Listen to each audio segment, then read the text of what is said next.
Iturok dito may lalagay sa akin. Ayan, dyan po, dyan po. Ituturok eh. May ituturok pa dito eh. Huwag po sa kanya, iturok. Sige, haluin nyo po. Tatandaan nyo po, baka dito ulit kayo makakuha ha. Tingnan nyo po maigi, 2.5 ha. Baka magdoble kayo 2.5, walang silbi. Okay na po. Takpan na natin, baka kumauli dun eh. Ito,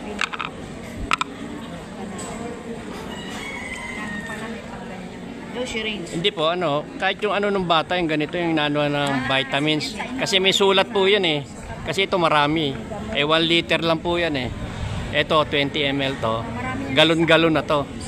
Dito, 20 ml, di mga na to, 8 liters na. Okay, ano po? Halong-halo na. Okay, asan po yung ginawa nyo? Ayan, lagyan nyo na po yan dyan. Hindi po papagano'n. Hindi po, yan na po yan. Okay. Hindi, ano yan eh, parang bench yan. Okay na po yan. Ngayon yan, pwede na kayo pumuntang Baguio. Di ba? Hindi po, ano yan, Coco Pit. Coco Pit po. Opo. Ano yan, mga pulok na kamay. Pwede po yung yung sa buko. Yung buko, tuyuin nyo yung buko. Yung buko ay pinag-anuhan ng magtitinda ng kariton dyan. Hingin nyo na lang yun. Ibilad nyo na lang. Yan. Yung kulay brown. Taktakin yung ganon. Yan makukuha nyo. Kasi dalawa po nakukuha doon sa buko eh. Isang coco hub, tsaka isang coco pit. Ang kukunin nyo lang po, yung pit. Yung hub po, ganito yan eh. Yung malalaki hilatsa niya. Sir, tanong. Just in case na nakatanim na yung seeds po.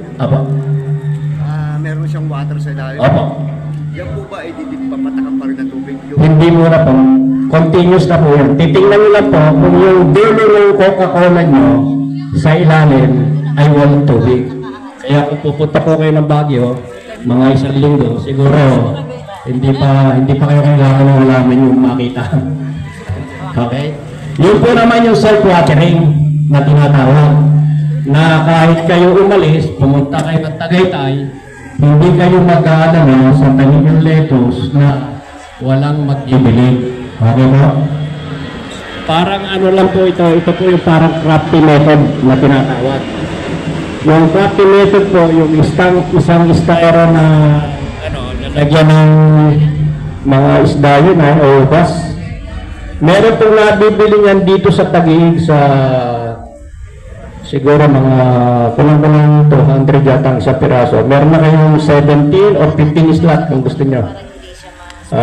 May ready na silang butas. Ngayon, kung makakahingi naman kayo sa nagtitinda ng ubas sa Pasay, yung styro nila dyan, nalagyan ng ubas, pwede nyo gamitin yun.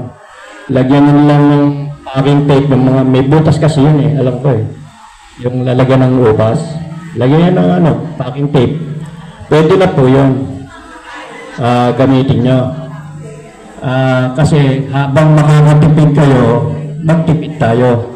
Kasi hindi naman commercial ang urban gardening. Ngayon, kung meron kayong malaking space sa bahay, rooftop, na katulad yung sa akin ginawa sa rooftop, sayang kasi, ay pwede kayong mag-invest para may ibebenta kayo sa kapitbahay, ibebenta nyo. Kasi ang lettuce po ngayon sa SM, alam niyo yung 3 pirasong daw o 4, kulang-kulang 100. Okay, sasabihin ko naman po sa inyo ngayon, ang benepisyo ng lettuce sa katawan ng tao. Kung anong sakit po ang pinapatay. Okay? Sandali lang po. I-mic natin. Okay. Okay po, dyan na po nagtatapos ang ating hydroponic solution, urban gardening. Gusto niyo po dito, punta kayo dito sa harap para makita kayo sa Senior Vlogs.